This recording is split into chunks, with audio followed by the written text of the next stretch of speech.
Le tour du monde en 80 jours, Jules Verne.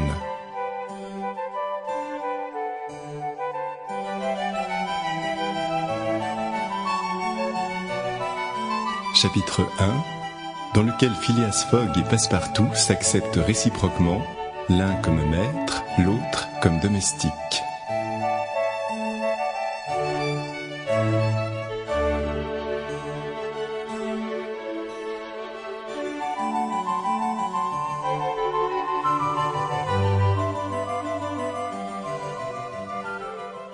En l'année 1872, la maison portant le numéro 7 de Savile Row, Burlington Gardens, maison dans laquelle Sheridan mourut en 1814, était habitée par Phileas Fogg, Esquire, l'un des membres les plus singuliers et les plus remarqués du Reform Club de Londres, bien qu'il semblât prendre à tâche de ne rien faire qui pût attirer l'attention.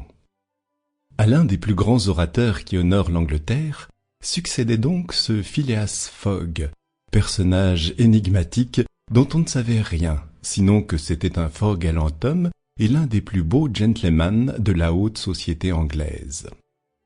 On disait qu'il ressemblait à Byron par la tête, car il était irréprochable quant aux pieds, mais un Byron à moustache et à favoris, un Byron impassible, qui aurait vécu 1000 ans sans vieillir.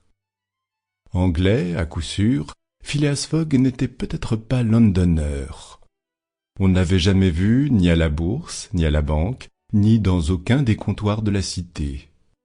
Ni les bassins, ni les docks de Londres n'avaient jamais reçu un navire ayant pour armateur Phileas Fogg.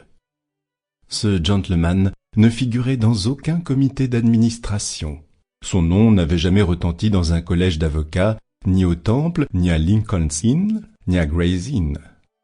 Jamais il ne plaida, ni à la cour du chancelier, ni au banc de la reine, ni à l'échiquier, ni en cour ecclésiastique.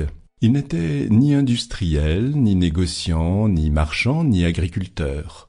Il ne faisait partie ni de l'institution royale de la Grande-Bretagne, ni de l'institution de Londres, ni de l'institution des artisans, ni de l'institution Russell, ni de l'institution littéraire de l'Ouest, ni de l'institution du droit, ni de cette institution des arts et sciences réunis, qui est placée sous le patronage direct de sa gracieuse majesté.